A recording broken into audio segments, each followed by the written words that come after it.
What's up, everybody? Welcome to Human Innovation Tarot. My name is Eddie with Imagine Life Development Center, and today I wanted to share a video with you all that I took from a recent live tarot reading.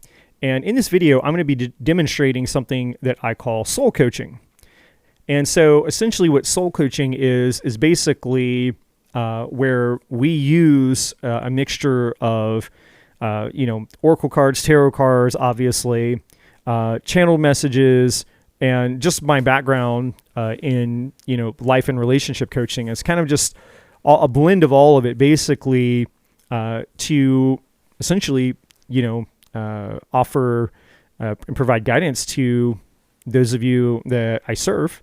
And this is just a great demonstration of how these skills can work together in a profound way, because I believe essentially that tarot reading and tarot cards, it's such a profound tool, but it gets used for such superficial reasons, okay?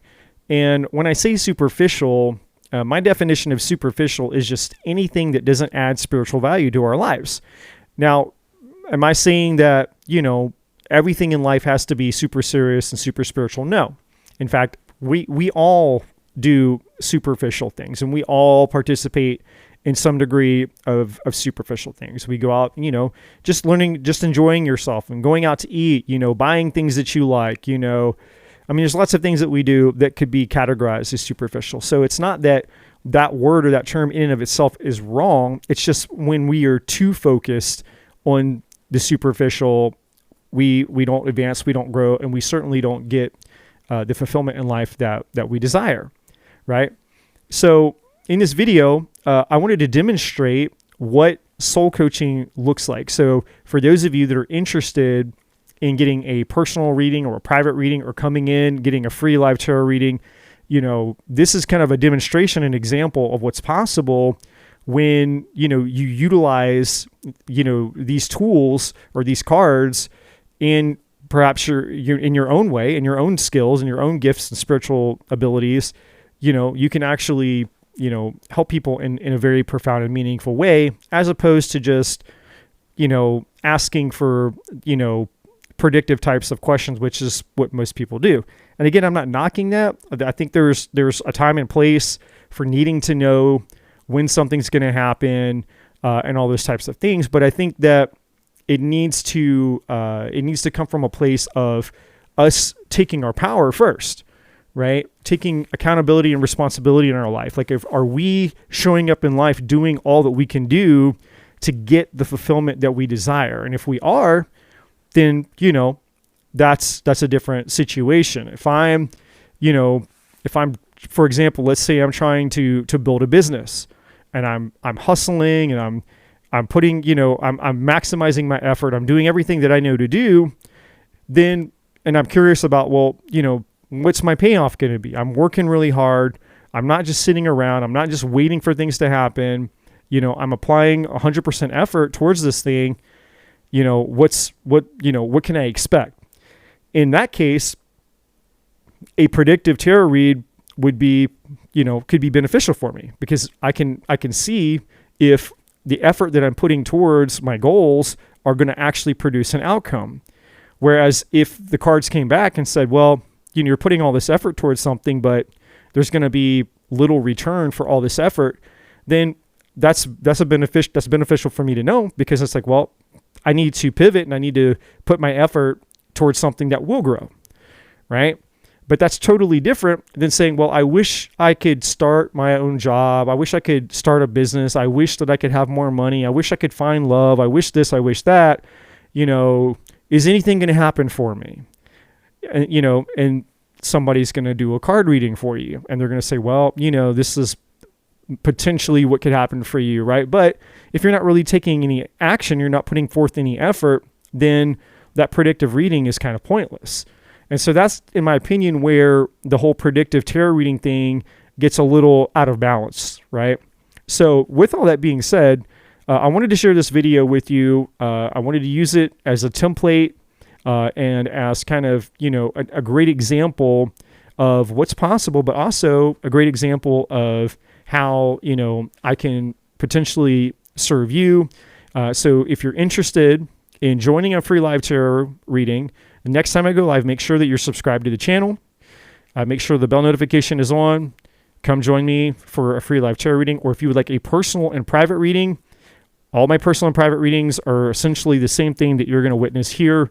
Obviously the outcome could be a little different based on the questions that you ask, but essentially, this is, a great example of, what you can expect. So I hope that you enjoy the video, and I'll see you guys on the other side.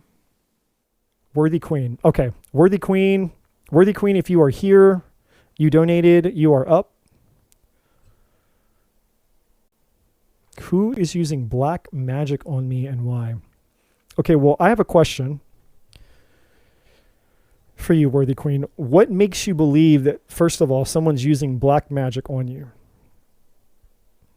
And I'm not saying that someone couldn't be. I genuinely am just curious, like, why you have that specific belief that somebody is specifically using black magic. I mean, that's kind of almost like saying, like, you feel it. And things around me. Okay, my next question to you is, are you open to the possibility that it's not black magic?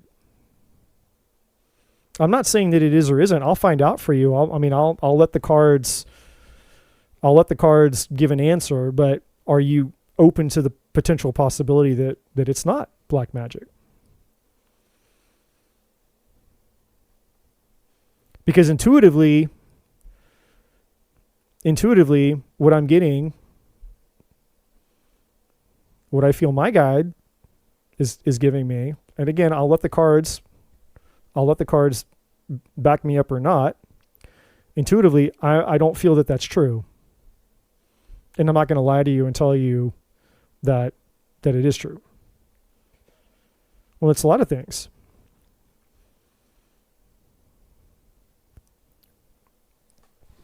I don't think it's black magic, but we'll find out.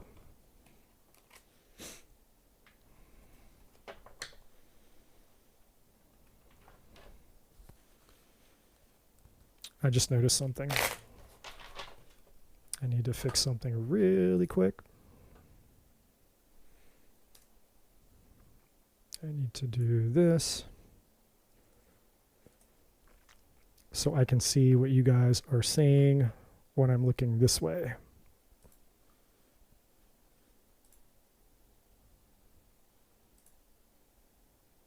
There we go.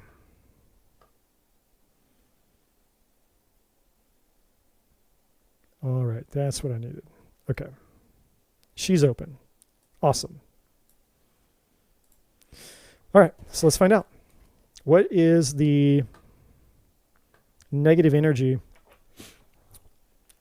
that is surrounding Worthy Queen right now? What is this negative energy? Or whatever it is that she's experiencing. If it's black magic, not black magic, what is it? And just FYI, like I don't have a deck of cards that's going to say black magic. So there's I literally don't own a deck of cards that has that on it. So anything that comes out, it's going to be interpretive, not absolute.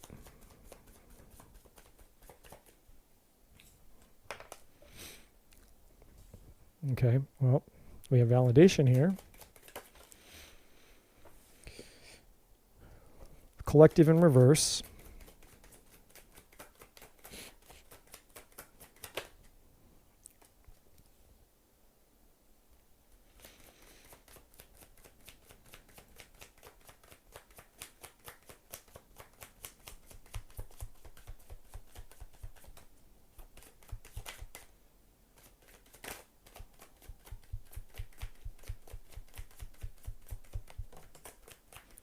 That one fell on the floor.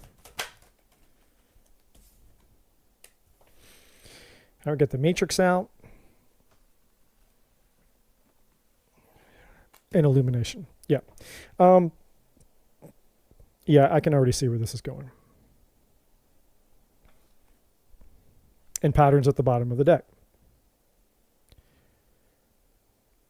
So I can already see what's coming, what this is. No. So I'm just going to be honest with you, because I have to be. I have to be honest with you. My camera over here is glitching out a little bit. You working? Hold on. Let me see if there's a way. Let me switch. Give me 2 seconds. Let me switch over to this maybe.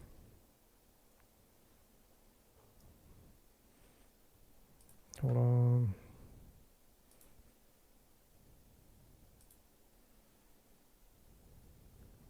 If it's not one thing, it's always something else. This? Okay, no. This.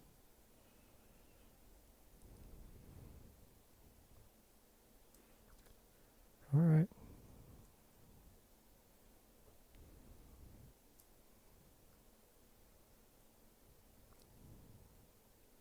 I apologize. I noticed the camera was kind of glitching out, so I was hoping I didn't have to restart it. So hopefully it won't glitch. I mean, it's still glitching a little bit, it looks like, down at the bottom, but hopefully it won't. Hopefully I won't have to restart it. That's what I'm trying to say. So anyways, sorry about that.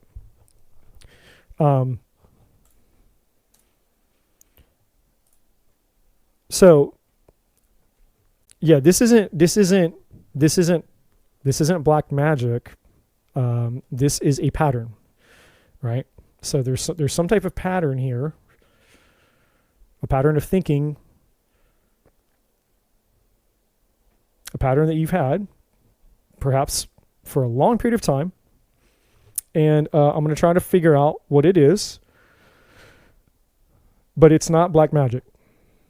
And it's been influenced. The reason that the matrix card is here for you is showing that this was something that it's a program. It's a program that you believe. It was handed to you. You inherited this program from the matrix.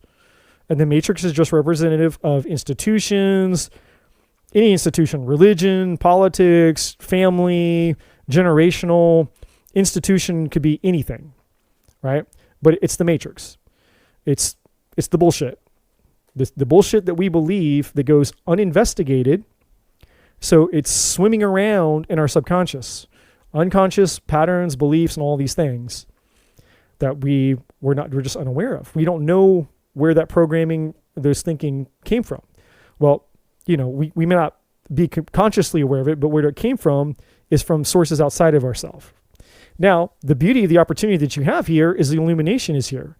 Because now when we bring awareness to the thing that's causing this issue, you'll be able to address it. Right? So the illumination here is here. That's positive. Now, what this has to do with, there's some type of uncertainty you have around the way that you think your life is supposed to be going right now. And because life is not going, how to describe this? When life doesn't match our model of the world, meaning when life doesn't match our expectations of what we think should be happening, then we experience all types of symptoms, right? And those symptoms show up in our body as emotions. And all a negative emotion is an indicator. It's like a flashing red light going off inside of us saying, hey, pay attention to me, pay attention to me, pay attention to me, pay attention to me. But see, we have been taught to associate in a very disempowering way to negative emotions, because for the most part, when you experience a negative emotion, what do you want to do? You want to run away from it. You want to escape it. You want to medicate. You want to suppress it. You want to change. You just want to, you'll do anything. Most people will do anything to escape a negative feeling or negative emotion as quickly as possible. Like most people don't want to just camp out in anxiety or depression or whatever negative emotional state. You know, we want to get out of that negativity some way, shape, or form. And because we're so focused on escaping the negative emotion, we don't actually sit with it to explore it. We don't have a conversation with it. I know that sounds strange, but we don't. We don't have a conversation with the negative emotion to listen to what the negative emotion is actually trying to tell us about what's really going on in our inner world. In other words, why is this negative emotion here? And if we could retrain ourselves to learn how to listen to our negative emotions, then we could self-diagnose lots of things that are going on inside of us. And then guess what we wouldn't need? We wouldn't need medicine. We wouldn't need all these pills. We wouldn't need this. We wouldn't need that. We need all this harmful shit that we turn to as humans because we simply want to get out of that negative feeling, that negative state as quickly as possible.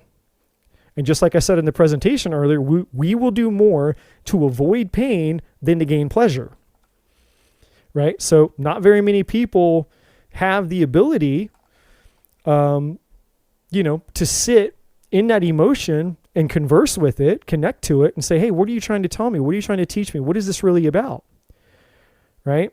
And so here with the building card, what this is telling me is that there's a part of you that, and again, this is a pattern. And by the way, just so that you hear me, my friend, there is no judgment here. Zero judgment from me. I'm just the messenger, but I just need you to understand that there's no judgment here. Okay? I'm going to be, I talk very, very bluntly and I talk very directly, but don't misunderstand my bluntness or my directness as a lack of compassion, right? Because I don't want this pattern to be perpetuated as a result of you having this reading with me. Because there's some degree of self-judgment. There's lots of things that are going on with this energy here. And I'm going to try to decipher it and decode it for you. But by pointing out that there's a pattern here, it's not to be pointing out that there's something wrong with you. Okay? It's not that there's something wrong with you. You're not broken. It's just we all have patterns. We all have things going on within ourselves all the time, right? And that's why it's great to be at a reading like this. It's great if you're with the right person, it could be great. Just like if you're with the right therapist, it can be great. If you're with the right coach, it can be great. But if you're with the wrong person or you have nobody at all, then chances of change are very slim because most people don't have the tools and resources available to them to fix their problems. If they did, then you would, if you knew what to fix inside of you and you had the tools to do it, you'd probably do it.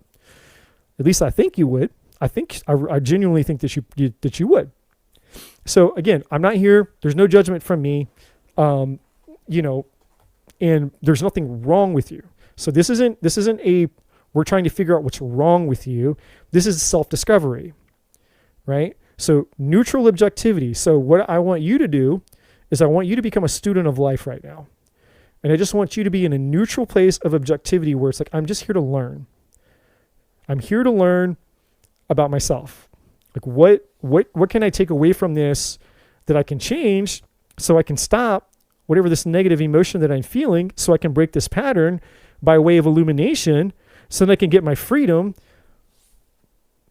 So you can get your freedom from the fucking matrix, because the matrix is what keeps all of us stuck in one form or another. It's the perpetuation of powerlessness. The matrix, the blue pill. You take the blue pill, you're asleep, you're in the illusion of the matrix. The perpetuation of powerlessness. Why is that important to know? Because when we are powerless people, then we must depend on something or someone that has the power. Right? And that's not what the world wants. Our systems, our institutions, our government, our religions, you name it. They do not want self-actualized people who own their fucking power. They want you powerless, because when you're powerless, then you need them. You rely upon them. They are the ones that are needed. They're the ones with the power, and you have to go to them. You have to spend your money and give your money to them. you are reliant upon them. And that's what the systems all want. All systems, the government and politics, they want you relying on them. They want all control. Religion is the other side of it. They want to tell you who God is, who God isn't, what you're allowed to do, what you can't do. You're a sinner. You're not a sinner. If and only if you follow these rules or that rule or not those rules. You can only get to heaven by doing what we tell you to do. And if you don't do what we tell you to do, then you're going to burn in hell or whatever the deal is. ABC, XYZ, you fucking name it, right? The matrix is a system that perpetuates powerlessness so that you remain reliant upon the system. Taking the red pill, just like in the movie The Matrix, awakens you to the fact that, no, I am a powerful person. I don't need the fucking system. I don't need any of that. What I do need, though, is illumination. I need to understand that I'm not a powerless person so that I can break out of my patterns, right? So that's the framework that we're working with here. I'm just setting the framework here, setting the tone of the framework that we're operating in right now, the container, if that makes sense, okay? So the building card. So let's go back here for a second. So when we all have an unconscious... I actually might need this again. I'm glad I got this. I'm glad I brought this out tonight. I actually might need this. Okay. So let's actually break the pattern. Let's actually try to assist you in hopefully by the time that I'm done with your reading, you didn't get just a reading. Let's try to do something more than that. I'm even going to challenge myself. Okay? Because I could just give you a reading, which would provide you with just information, and you could walk out and well, okay, that was good or not good or whatever. That was, it was information, but information does not equal transformation. Let's try to actually transform something here so that hopefully when you wake up tomorrow, you're in an empowered place going out into your life, capable of doing and experiencing things that you didn't feel that you had the ability or capability to do tonight. Or at the very least, you'll feel like you don't have this dark, gloomy energy surrounding you, right? So, visual aid. So here we go. This is what our model of the world, okay? I'm going to put MW. Just stands for your model of the world, okay? Your model of the world represents the things that you desire. And it could be infinite, whatever. It just represents all the things that you desire. And it also represents the way that you think life should be giving you those things. It's your expectation about how you think life should be. This is the illusion, part of the illusion of the matrix, is that we all have an unconscious belief, and I'm going to draw this little squiggly line as the illusion. Like a veil. Remember like the Wizard of Oz? If you've ever seen the Wizard of Oz, the whole movie, the wizard was this big, powerful wizard, but then by the end of the movie, Dorothy goes, and I think it was Toto actually, goes and runs behind the curtain, and this skinny little fat midget. You mean to tell me the wizard was this skinny little fat midget who had this big elaborate machine and he projected himself to be the almighty Oz, and he was just a little skinny fat midget guy, right? That's what's going on here, is the illusion right here, the squiggly line, represents what we perceive to be the all-powerful Oz, right?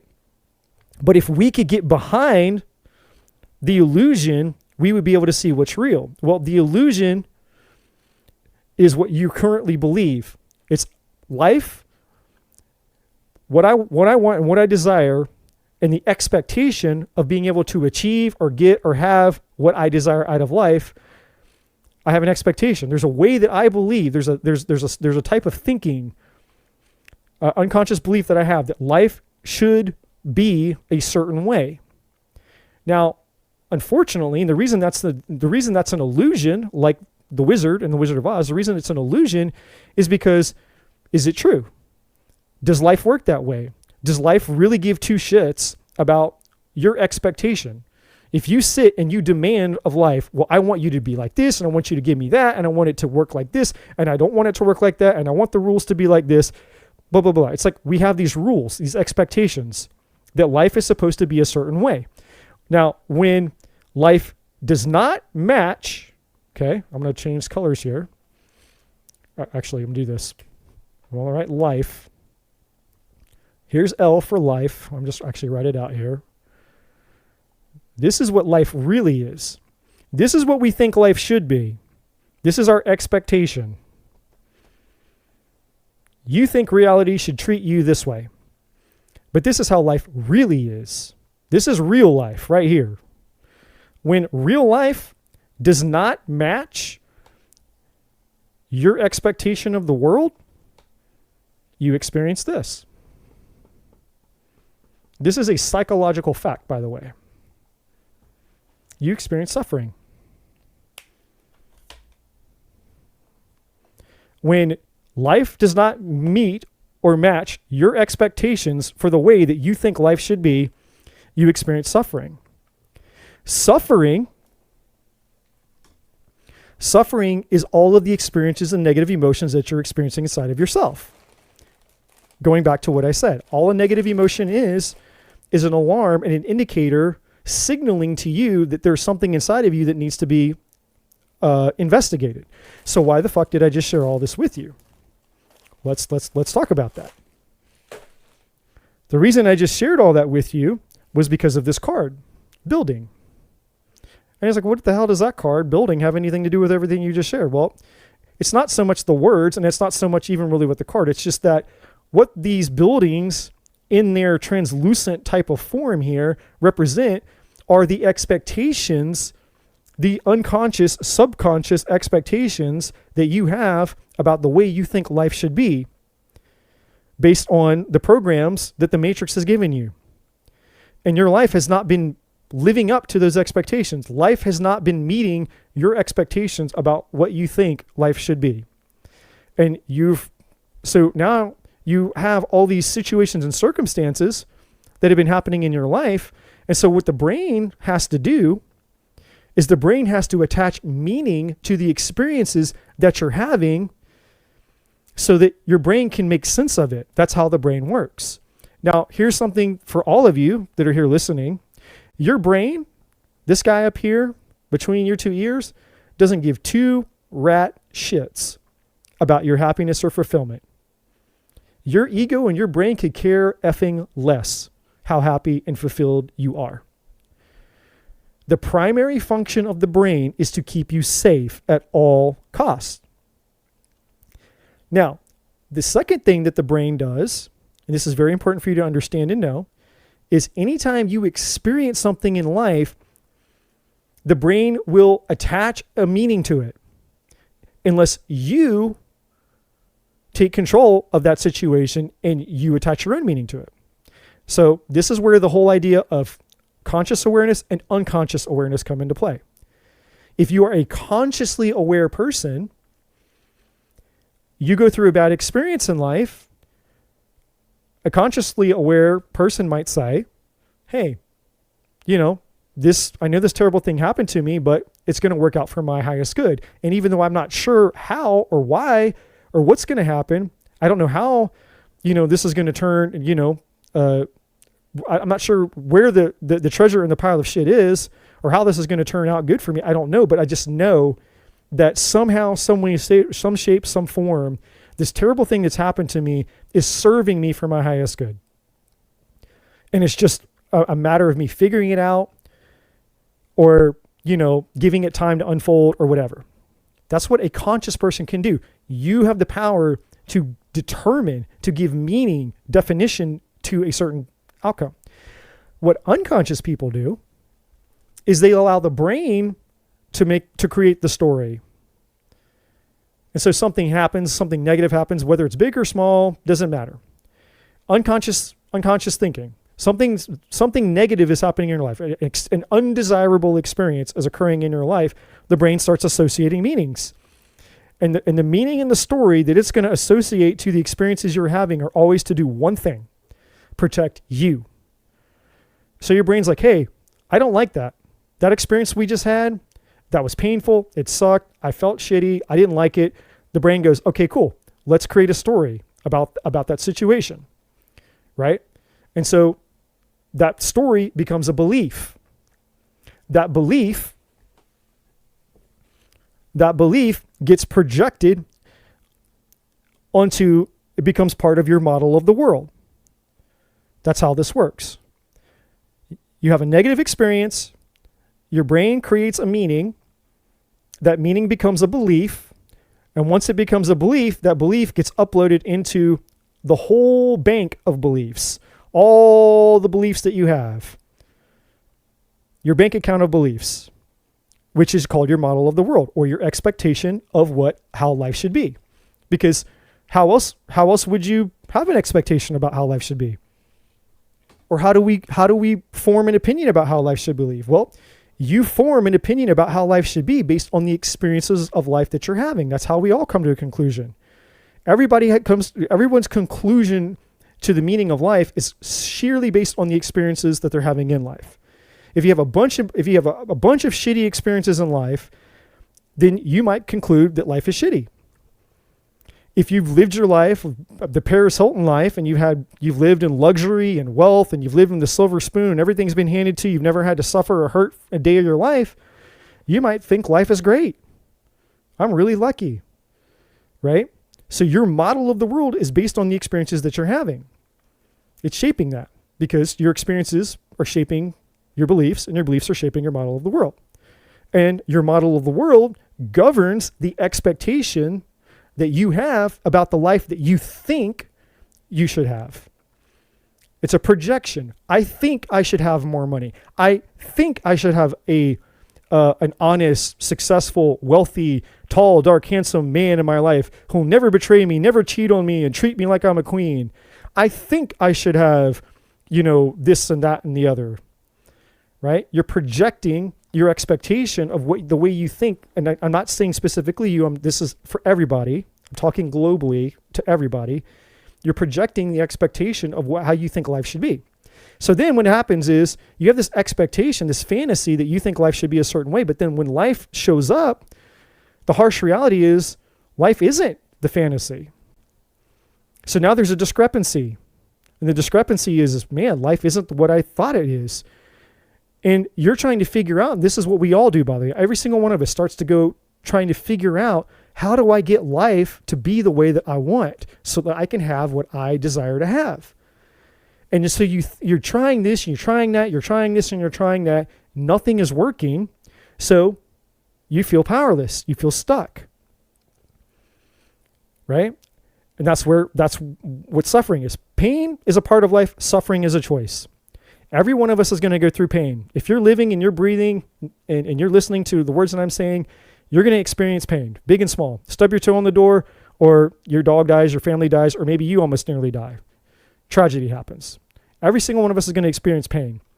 Suffering is a choice.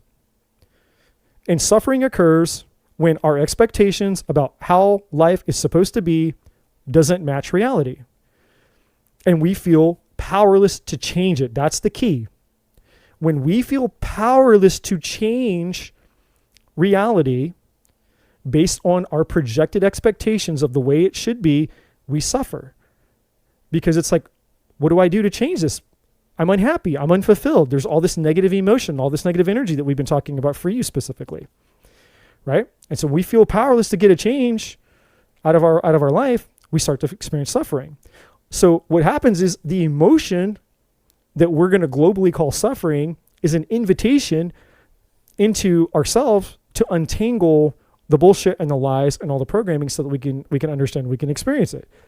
So that brings us further into the reading for you. So here we have the collective in reverse. So essentially this card is just another way of backing up the matrix card here. The collective in reverse essentially saying is like, look, a mass majority of the collective, meaning the global population of people, are entrenched in the matrix lies.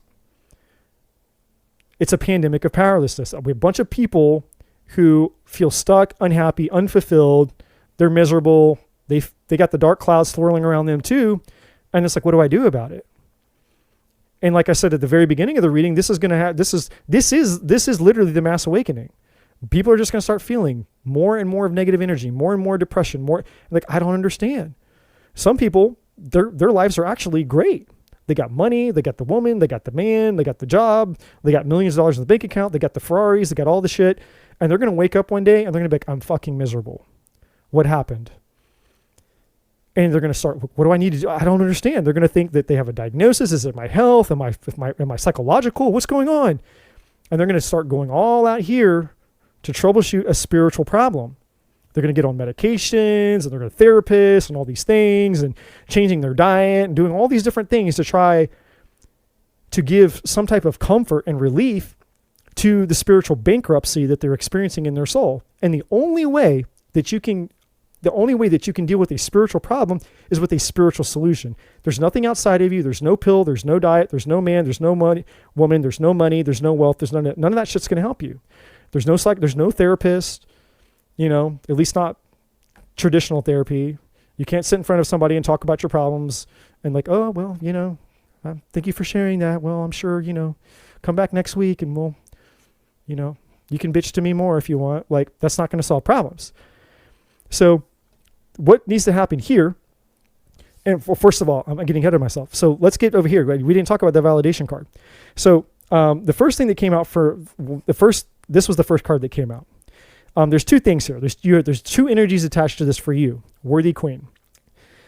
The first energy is tied to the underlying, it's the linchpin.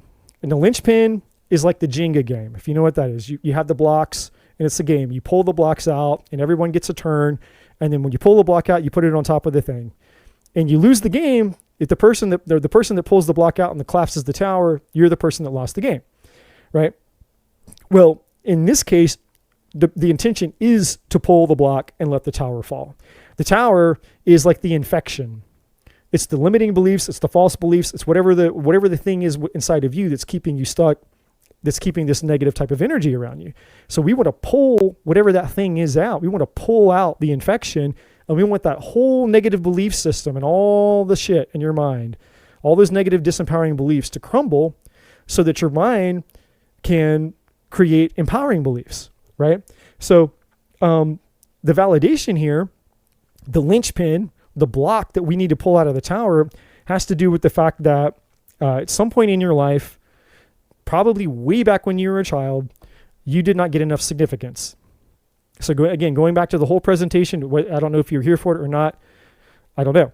But significance, your need to feel special, unique, desirable, worthy, good enough, all of that, right? In fact, for those of you, Jean's like, but hold on.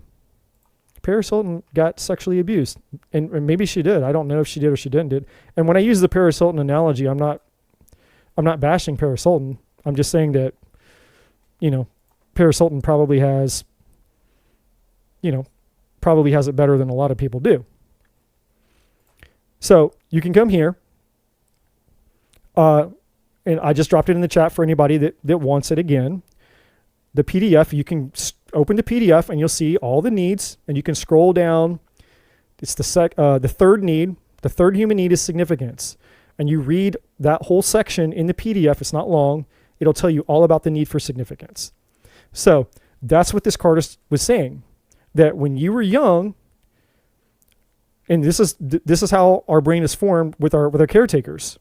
Like we're born, we're innocent, we don't know anything. Between the ages of birth and the age of 7, like 90% of our formative patterns, our belief systems are shaped in that year. So you can be a 50-year-old person that has a 7-year-old program. And that's why certain people, no matter how old they are, they're immature. They might be successful in their business, or they might be successful at work. They could be a leader, a CEO, but in their relationship, when it comes to their wife, they're emotionally unavailable. They lack intimacy. They're scared intimately, or maybe they even throw adult temper tantrums when they don't get their way. They can literally have the emotional maturity of a 7-year-old because that pattern, that belief, that part of them didn't upgrade with their age. Like it didn't mature as they matured. And this is a very common pattern with people. You can mature in age and certain things in your life, and you can gain certain types of knowledge, but unconsciously or subconsciously, those patterns are still the same. You're running on ancient, super, super, super old patterns, or something that happened to you way back when you were a child is still affecting you, even all these years later. It's one event, one thing that's all it takes for many people when you're a young child. One thing, one trauma, one violation, one something, infraction, one thing happens to you when you are super young and innocent, it creates a pattern. And that pattern will stick with you your entire life. And anytime something in your life comes in that triggers that child wound, you have a response to it, but you're completely unaware of it because it was so long ago. And for a lot of people, they don't even know, they don't even remember it because their brain blocks that part of it out. It's a trauma response. It's, I don't want to, I think I was molested when I was a kid, but I don't remember. Your brain blocked it out, right? But it doesn't mean that the pattern, and I'm not saying you're molested, I'm just using it as an example. But the brain, that pattern is still working behind the scenes. Your subconscious knows what happened to you, even if your conscious mind is unaware of it. So something happened to you back when you were a child where you did not receive the significance that you needed in order to feel worthy of love. And again, as a child, that's the most important time for us to actually feel love because our brain is creating a blueprint of survival. It's our survival needs. We're a child. And if I'm not loved and if I'm not important, then who's going to take care of me? Who's going to feed me? Who's going to provide me shelter and acceptance? And so you have a blueprint here somewhere inside of you where you felt like you weren't special enough. You weren't unique enough. You weren't good enough. And that's tied to the pattern. This is the linchpin. And so when you address, and I'm going to try to get a little bit more information on this with another deck to get a little bit more clarity about what that might be. But whatever that is, that need for significance is the thing that's holding up a lot of old limiting beliefs. So when you pull this one out, again, going back to the Jenga thing, so when you pull this belief out, it's like there's a lot of other things that are attached to this belief because this belief is holding up the other ones. When you pull this one out, the other ones are going to fall. And so you're going to get, it's going to have a domino effect in a positive way. So, and yes, that's true. Everyone suffers some type of trauma. That's 100% too. So let's see if I can look into this. What do I want to use now? Let's just we'll use this. It's fine. And hopefully what I'm saying, I'm hoping that this is making sense to you.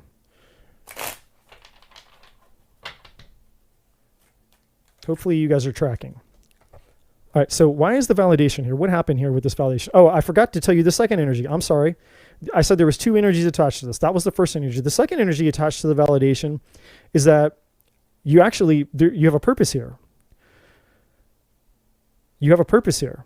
And when you uncover, once you reach this, the illumination, in other words, once you work through all of this, on the other side of it, you actually have a purpose here. The star is saying, hey, there's something that you're meant to do that you're going to be very good at, and you're going to become very well recognized for it. So that's actually the paradox of it. The paradox is once you untangle this, whatever this belief is that's surrounding the need for significance, ironically, what's going to happen is you're not going to need that significance anymore, which is going to free you up. And as you step into your purpose, then you're going to get all this significance. It's just the irony of it. It's like, oh my God, like here I am, like, a year or two from now or whatever, you're going to be doing this. There's something that you're meant to do. It's part of your spiritual destiny and calling. There's something that you're meant to do that you're going to be known for. And you're going to get a lot of significance. You're going to feel validated. You're going to feel special. You're like, man, look, I'm getting all this significance now. How ironic is that, right? That's the second energy that I forgot to tell you. So why is the validation here?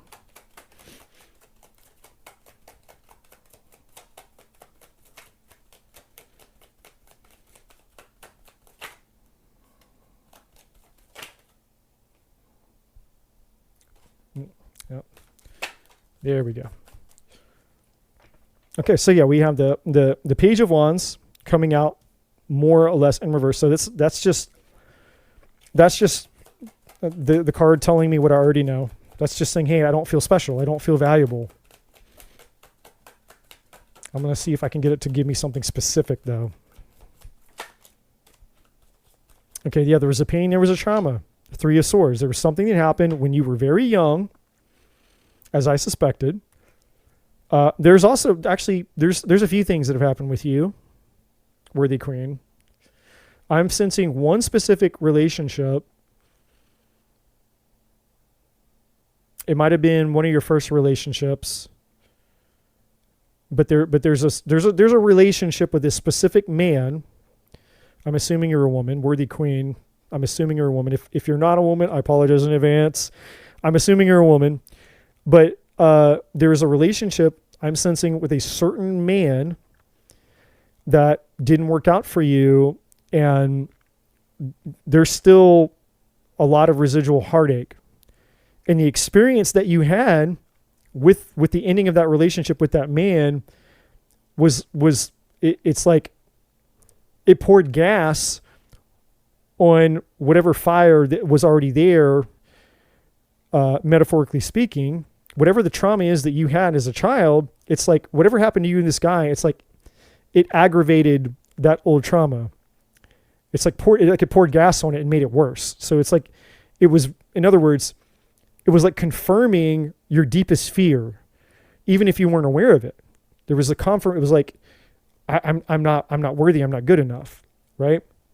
But there was something specific about this guy,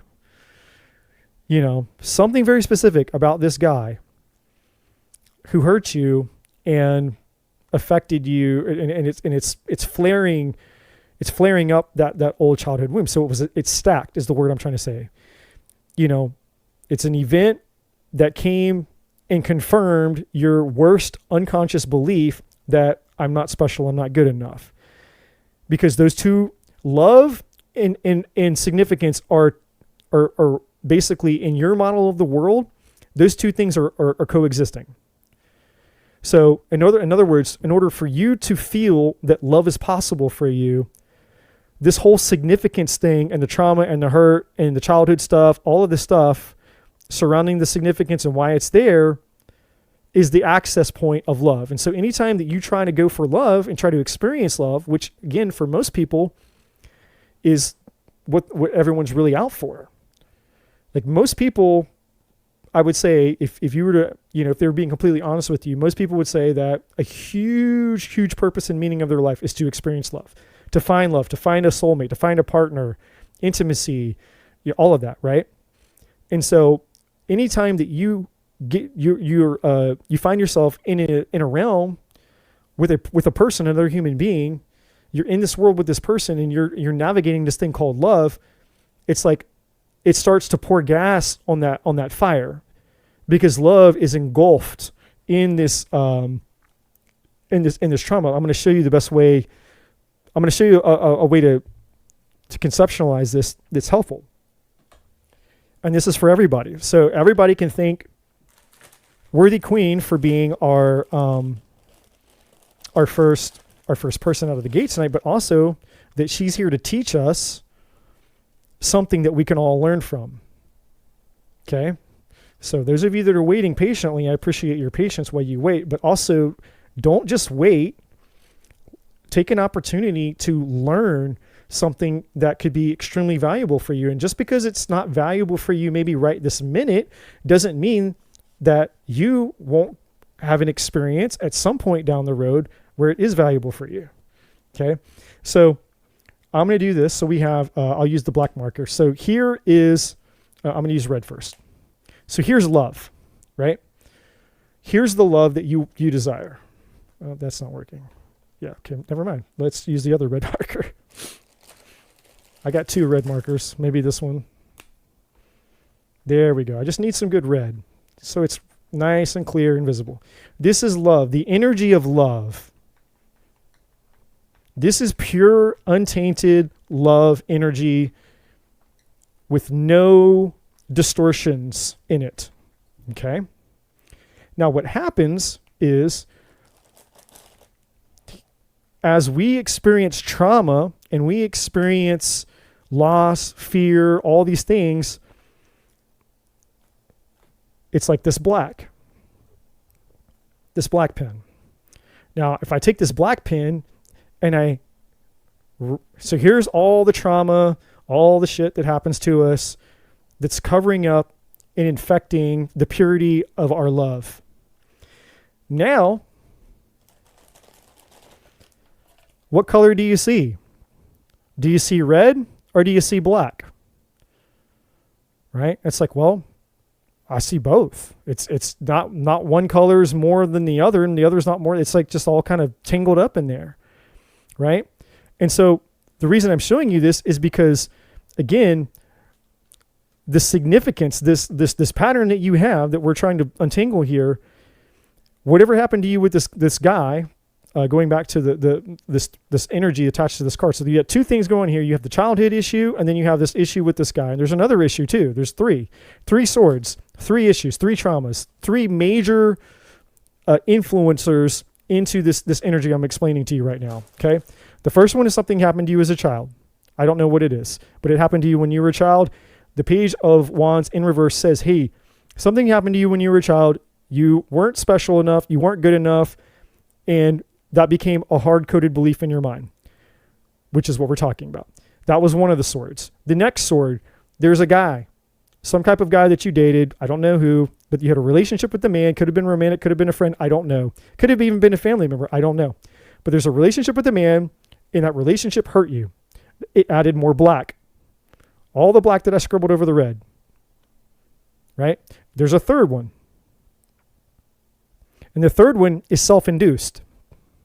This third one is not an external problem. This third one is the way that you have been punishing yourself. It's your own self-loathing. It's like, so you're beating yourself up, and you know the ways that you beat yourself up. The things that you say to yourself: I'm not good enough, I suck, I hate myself, I'm ugly, I'm fat, I'm this, I'm that. I don't know what your self-talk is. But this third and last sword is the way that you beat yourself up. You've been beating yourself up for things, and I also feel and sense there's certain things that you've been taking responsibility for back here that weren't your fault. Because your brain, again, to protect you, created a negative belief and said, oh, so maybe it was my fault. Maybe the reason that I wasn't special and good enough back here when I was a kid was because I really was a fuck up. Maybe I really wasn't good enough. Maybe I really was not worthy and deserving of love. Maybe I really wasn't special.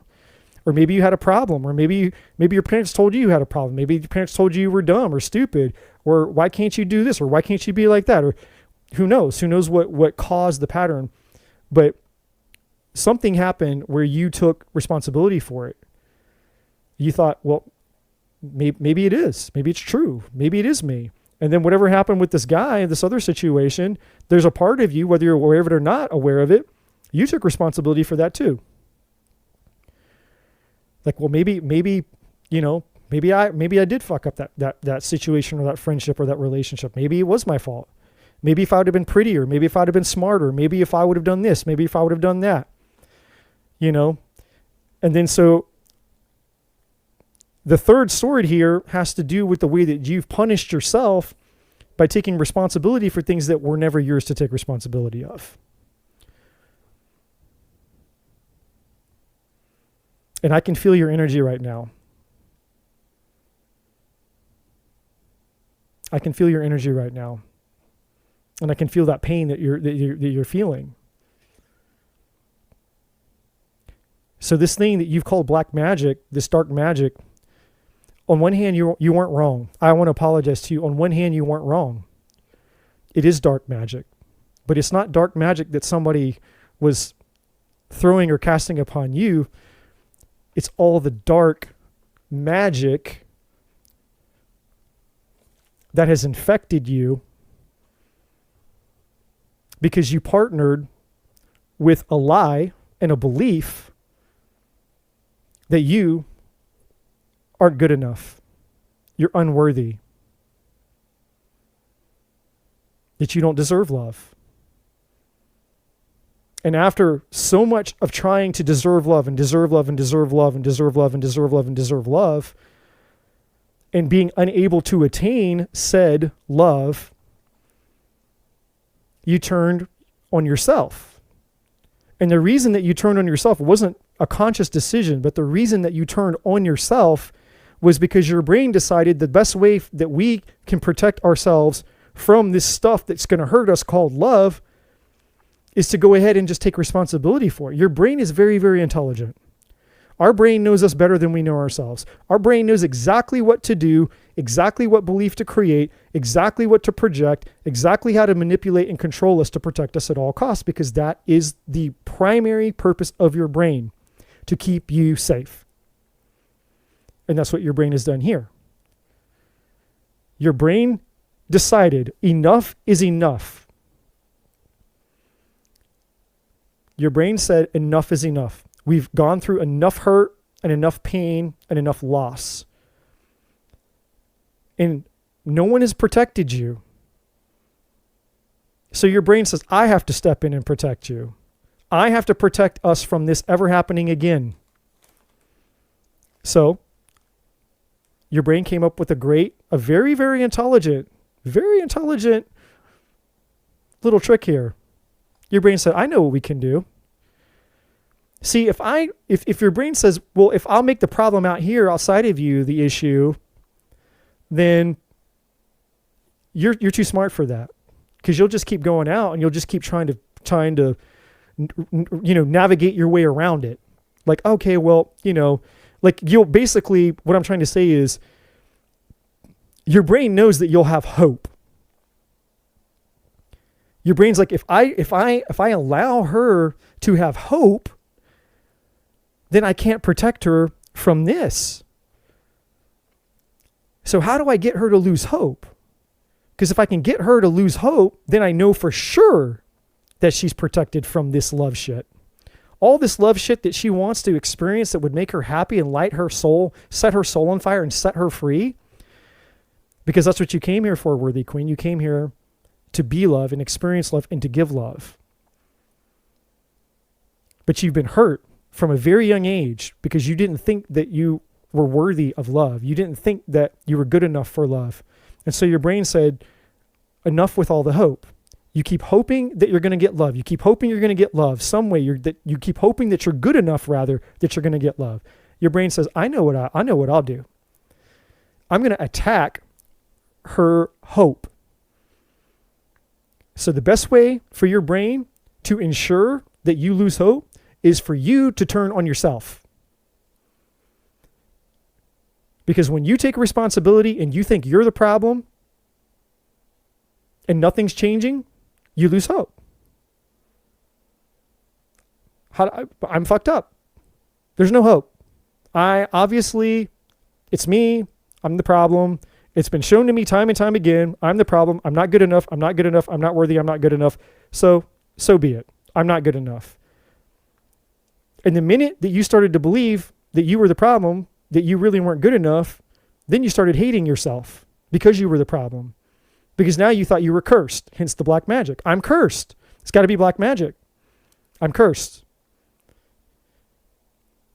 All that hate that you're putting on yourself. I hate myself. I hate myself. Why am I cursed? I hate myself. Because you're beating yourself up. And the beating yourself up is just your brain keeping you trapped, because your brain is trying to protect you from love. Very smart little fucker. Very smart. Brilliant strategy. I'll keep you stuck. If I make you hate you and you're taking responsibility for something that you don't think you can change, then you'll think you're cursed. That's even better. Because if I can get her to believe that she's cursed and there's some black magic shit, then she's not going to come and realize she's not going to do the Wizard of Oz thing. She's not going to come behind the curtain and realize, oh no, oh shit, I'm found out. There is no curse. There is no black magic. It's my fucking brain turning on me to protect me. Now the intention is positive. The intention of what your brain is trying to do is positive. It's a positive intent. The intention is to protect you. But unfortunately, when we are unaware of the ability that our brain has to overprotect us, then we suffer.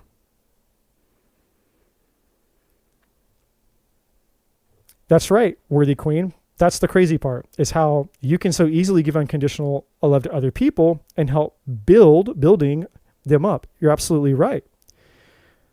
And in your attempts to give love unconditionally, what you're hoping that you'll get in return is significance. If I love you unconditionally, will that make me good enough to deserve love? Sometimes yes, sometimes no. But your brain knows that. Your brain says, oh, no. We're not going to let that happen. So your brain will turn it up to 11. It's like, no. I'm going to make sure that you beat the living shit out of yourself. Because the more that you hate yourself, then you'll stop doing all this unconditional love shit, all this, I'm going to go help people and love people and all this other. That's just going to get you hurt. Because you're out trying to get love. And love is what hurts. Love is what's hurting us. And your brain is like, no, let's sabotage the problem. The hurt is caused by love, so let's sabotage the things that you try to do to get love. And it's all stemmed from the original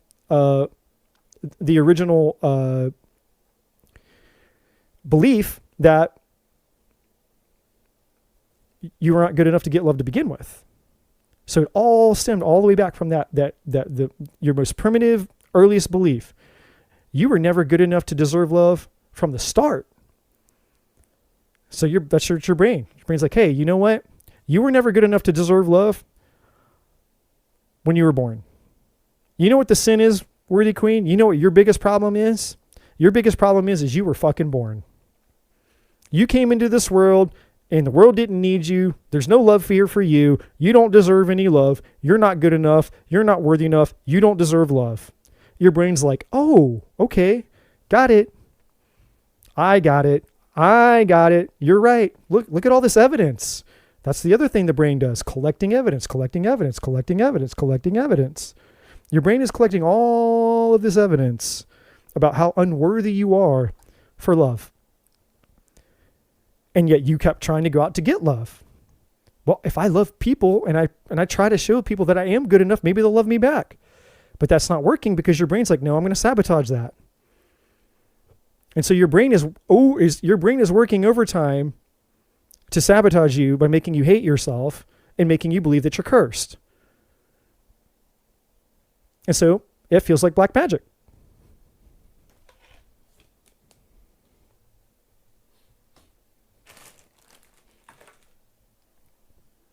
So let's see what is there's the obvious advice is what do we need? There's all kinds of things that can be done on a coaching level that can't be done here on a tarot reading. Because, to untangle this, which can be untangled, by the way, it just can't be untangled in a reading. But let me just see if I can get some general advice here. So this is hold on a second here. I got to focus. Tell your story. Yeah. So reaping what you sow. So this card is coming out saying basically reaping what you sow is basically just saying cause and effect. There's a cause and effect to this limiting belief that you have in your mind, which is an infection that will continue to grow until it's addressed. Okay, yeah, perfect. So the next card is called Name the Thing. This card is about identifying specifically what the fear is, what the demon is, what the problem is, so that it can be addressed. This is like, diagnosing exactly what is. Well, I think we've pretty much diagnosed it. We've diagnosed the main part. Remember the Jenga analogy, pulling out the one block and everything else will fall. So the Tell Your Story card is attached to your purpose here. So obviously once you heal and as you begin to untangle the web of bullshit and the web of lies and you become illuminated, which you are now, at least you have a chance and you have an opportunity now to recognize what's going on so that this pattern you can break this pattern. You can take your power back in your life and realize that you are worthy of love, and you can take control of the mind, and you can retrain your mind to stop attacking you to protect you from the thing that you're actually wanting. You're going to have a lot of powerful knowledge and experience to go out and share with the world. Stand up and fight is here. So this card is telling you it's time for you to fight back. It's time for you to fight your mind. It's time for you to stand up to the bullshit, to stand up to the old pattern. It's time to stand up to the limiting belief in your mind attacking you, saying, hey, you know what? No more. I'm not beating myself up anymore. I'm not taking responsibility for things that happened that were out of my control. I'm not going to shit on myself anymore. I'm not going to hate on myself anymore. And I'm sure the fuck not going to believe that I'm not worthy of love, because everybody's worthy of love. I am love. You were love. Everybody out on here to this chat is love. We are all created from the one source, the divine source that is love. There's no such thing as needing love, worthy of love, or not worthy of love. You are love. Period. End of statement. What do you stop attacking you to protect you from the thing that you're actually wanting? You're going to have a lot of powerful knowledge and experience to go out and share with the world. Stand up and fight is here. So this card is telling you it's time for you to fight back. It's time for you to fight your mind. It's time for you to stand up to the bullshit, to stand up to the old pattern. It's time to stand up to the limiting belief in your mind attacking you, saying, hey, you know what? No more. I'm not beating myself up anymore. I'm not taking responsibility for things that happened that were out of my control. I'm not going to shit on myself anymore. I'm not going to hate on myself anymore. And I'm sure the fuck not going to believe that I'm not worthy of love, because everybody's worthy of love. I am love. You were love. Everybody out on here to this chat is love. We are all created from the one source, the divine source that is love. There's no such thing as needing love, worthy of love, or not worthy of love. You are love. Period. End of statement. What do you seek? This card is saying as you begin to free yourself from this limitation, the universe says, what do you want? Because it's yours. When you step into your power, this is you getting anything and everything that you want. Whatever it is. Name it and claim it. Right? Call the things that are not as though they are. And so essentially what you have here is you have a storyline that's showing you basically what to expect as you work through this one linchpin. And again, once you pretty much address this, and I'm not saying there might be a little other things here and there. We all, we're very complex human beings, but the major thing, when the major thing is pulled out, the major infection is dealt with, all the other symptoms that are surrounding it or being held up by it, those things will topple as well. So essentially, when you deal with this, you're going to get like 90% of your freedom and your power back. So I hope that was beneficial for you. I hope that made sense. My suggestion to you, apart from the reading, is to find somebody, find a coach. I believe in strategic coaching more than therapy. Again, I'm not here to slam all therapy, but coaching is different. Therapy, a lot of therapy has to do with just, talking about the problem, right?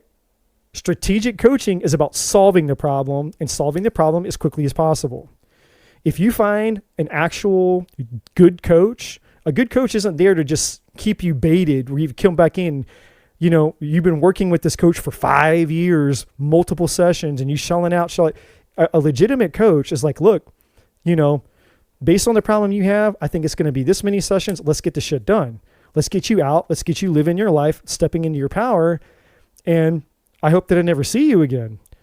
At least, and if I do, it's to celebrate the fact that you're out living your best life. But, I hope that I don't see you again, basically coming back again and again and again and again with the same problem that's never getting fixed. So again, just my personal advice is to deal with this, do some research, go out, find somebody, a strategic coach, who can help you with this specific issue. Childhood issues, having to deal with not feeling good enough, not feeling worthy, everything that I shared in this reading. And, because that's going to, Coaching is like turning decades into days. What would take you decades to do and accomplish on your own can be squashed into days, if not weeks. You know, it's a lot of people, I can't afford it. I can't this, I can't that. It's like, well, then live in your fucking suffering. Or figure it out yourself. That's just going to take a really long time. You know, it's not that it's impossible, but it just might take you a long time.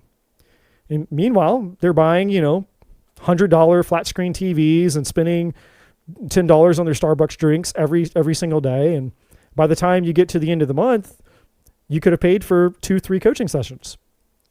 I'm not saying that you're that type of person, but I know many people who complain about that shit. They complain about the fact that they're miserable, but then they also complain about the fact that they claim they don't have the resources to do anything about it. It's like, no, you choose not to do anything about it. So you can have your suffering or you can have your freedom. The choice is yours, right?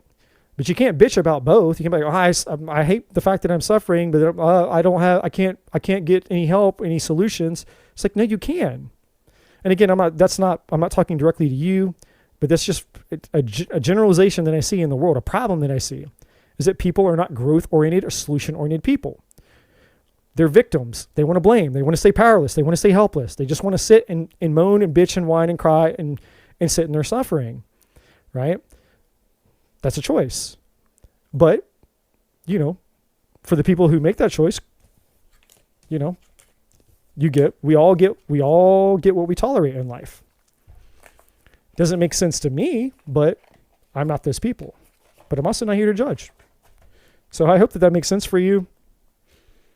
I hope that reading was helpful for you. I hope it gave you at least some insights or at least some place to start. Hey guys, thank you so much for checking out this video. If you haven't already, please like, share, subscribe to the channel. All the other information is in the description box below. And as always, my friends, I'm not a bloody psychic.